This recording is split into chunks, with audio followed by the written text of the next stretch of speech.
Hey, what's up guys? It's Powerbang. I am coming to you live from my hotel room in Tallinn, and there's been some exciting news come out from Clash of Clans. They actually been talking update a little bit. Winter update I know has been a huge topic lately in the comments. You guys are wanting to know what's coming.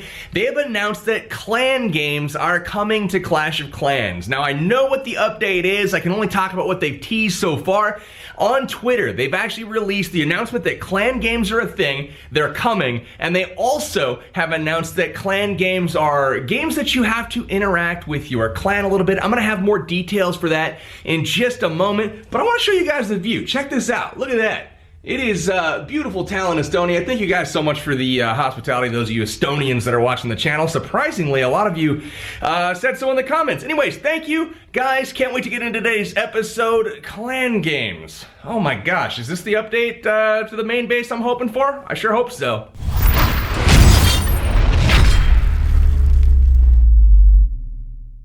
So clan games are on the way, so says the Clash of Clans blog and their Twitter account. Clan games have been sneak peeked basically by the developer. I had no idea that they were gonna talk about this, but I'm hoping that I can get some information from them in more detail to share with you guys about this new game mode and when it's coming. I'm kind of interested to see what this happens to be, but it says the village's roads and more than a few troops have been papered with flyers about the new clan games, and a strange blue caravan has been sighted. Rumor has it clan members will need to work together in the games to complete challenges, and there will be new treasures to be won. Speculation is mounting among our troops about what those challenges might be. They've got a three-legged race. What could possibly go wrong? Giants and goblins. That seems broken. Egg and spoon race? The golem says we're gonna need a bigger spoon. Now I don't know about that. Golems probably eat the same size eggs as everyone else. What about a sack race? No swords allowed, Pekka. I'm not sure what good a sword would do in a sack race. Skipping? Barbarian needs another hand. I don't know. I don't know what kind of clan game skipping could possibly be. But to wrap up the post, it says, don't worry, your troops will not have to complete these challenges. So those are just for fun, I suppose.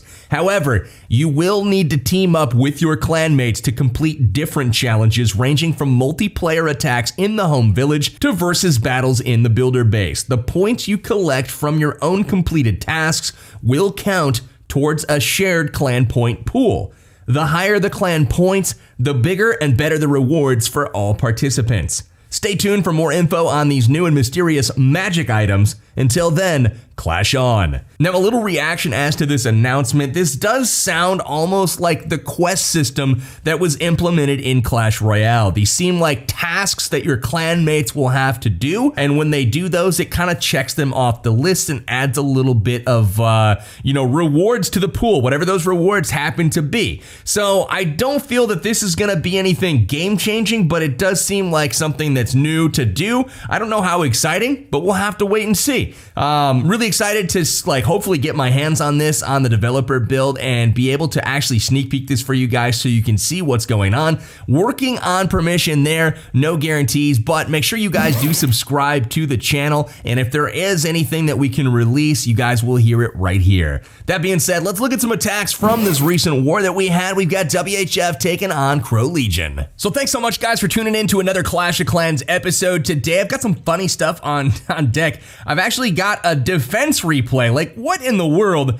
Who wins defenses anymore at Town Hall 11, especially up in Titan and Legend League? That is bananas. So he starts off with a bowler, dropping in a bowler top right, trying to get a little skip damage here. He's unable to really do much as he's instantly taken out. But the funny thing about this raid is I didn't even have a CC loaded, wasn't trying to defend, was more or less AFK, and he starts off with the bowlers and healers on each side. Pretty solid strategy, right, if you're looking to pick up that 2-star on a Town Hall 11, or at least get a single star. You'd think with 7 healers that he would manage to pick up some sort of successful attack here. Sends in level 31 heroes. While they're not maxed out or the highest, they're sufficient, right? Should be able to get at least 50% out of the town hall. These bowlers right here, they'll go in, get absolutely destroyed by the giant bomb, and then the funnel not created internally on that other side. So big props to Itsu for the base. Been running this thing for absolutely an eternity, and it still is providing some surprises as we continue to use it. So the town hall, nowhere even close to going down as the queen queen gets destroyed. It's not even halfway down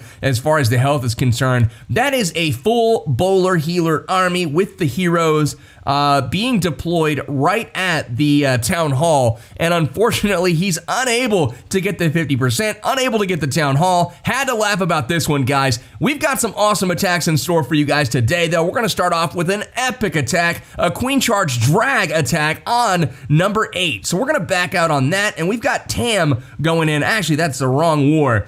We're going to back out here to the Warlock. Shouts to Crow Legion for whooping our butts in this midweek random. And they really let us have it. So grats to them. Let's go ahead and pop up number 8 here. This is Tam going on a terror. So here's the base. We've got 4 dragons, 16 wall breakers, guys. You know he's going at all those air defenses. Look at him on the south part of this base. So the first thing that happens, we've got a wizard coming down to break off the funnel. It looks as though he's actually going to go for the Inferno Towers, both of them next to each other. Wow, this is really interesting. So he breaks the funnel to get the queen to go, well, she might go south still. We'll have to wait and see. That mortar should drag her down.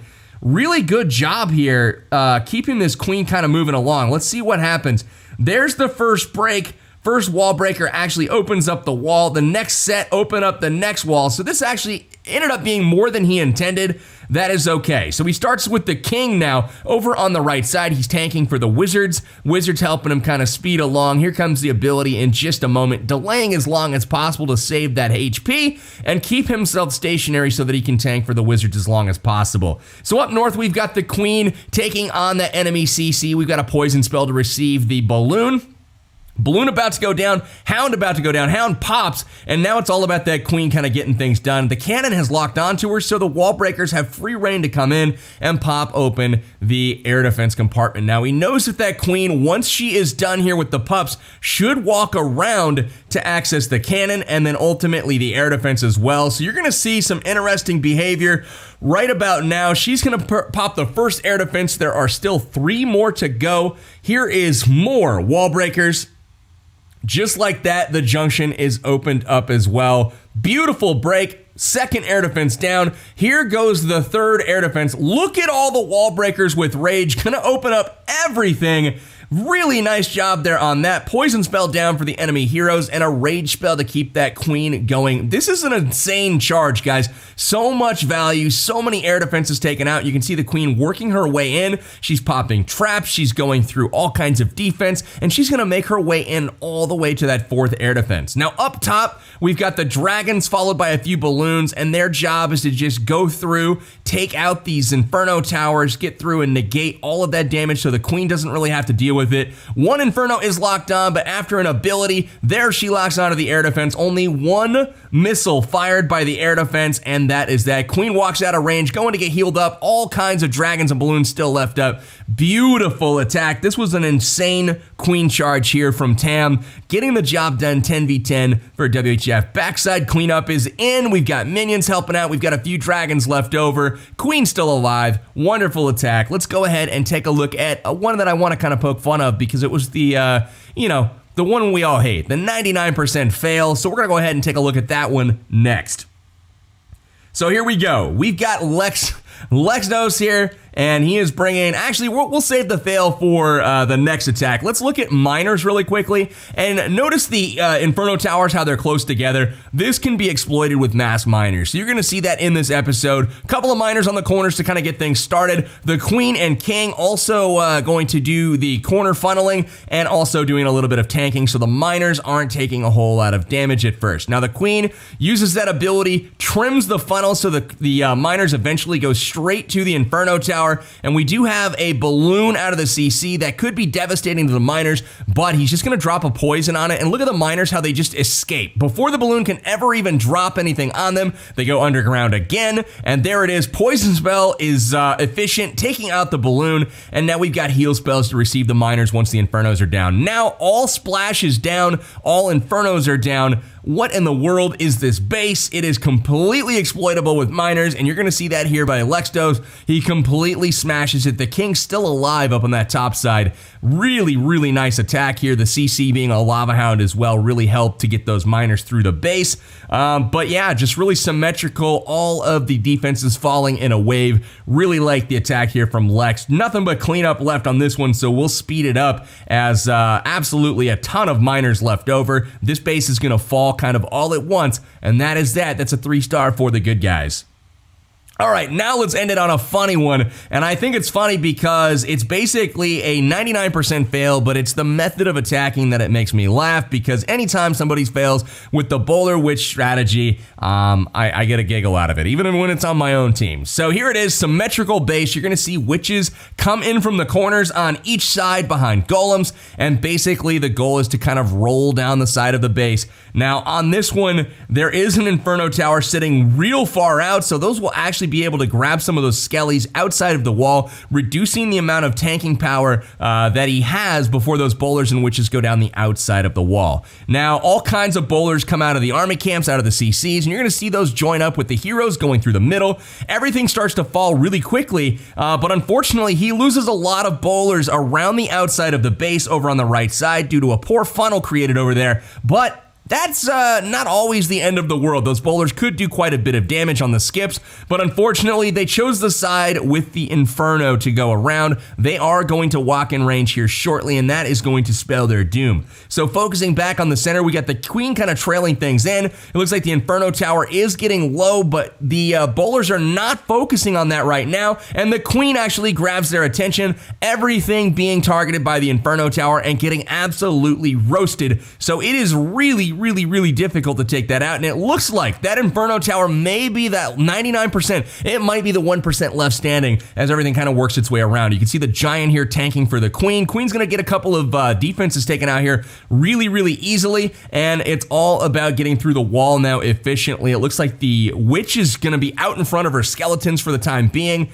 She is going to die to the cannon, but it's all about trying to get to the Inferno Tower in time. It looks like the Queen still has not fired off her ability, and the Witch has gone around the outside of the base to start taking out all of that trash out there. Now, one thing that's interesting is the Queen actually is helpful and starts beating through the interior walls of this base. She is going to take out the air defense cannon, and then ultimately she should step in range here of the Inferno Tower once she's through the wall. So this is really interesting, helping out on the town hall so far. It looks like the skeletons there of the Witch are, oh my god. The new clan game flyers are everywhere. We've got a tweet right now talking about clan games. How appropriate. I've got my notification settings on for Clash of Clans tweets. I recommend you do the same if you really want the latest updates. And of course, anytime there is a sneak peek for the game that we can show you, I would definitely love to do that on this channel. So make sure you guys are subscribed here as well. That being said, Donnie Fernando getting so close, yet so far. The Queen not going to be able to withstand the heat of the Inferno Tower. Look at how much health she has left. Not much at all. The witches will be able to reach over the wall here and take out this this gold storage, as well as the Queen kind of helping out here in just a moment. But only 5 seconds left. It does look like that thing's going to go down, and then ultimately the Queen runs out of time. Inferno Tower stands strong. Just a little bit too many bowlers walking around the outside of the base. That is going to do it with a 99%. Absolutely heartbreaking there for Donnie Fernando. So guys, that is going to do it for this episode. Let me know in the comments what you think clan games might be. I've heard a lot of speculation that, we already have clan wars. What is clan games? It sounds similar. I'm pretty sure that if they're going to introduce a new feature to the game, it's going to be different than what they have already. So I don't think I'd be too concerned about it mirroring clan wars, because obviously we already have clan wars. So let me know in the comments what you guys think it's going to be. That being said, thanks for tuning into today's video.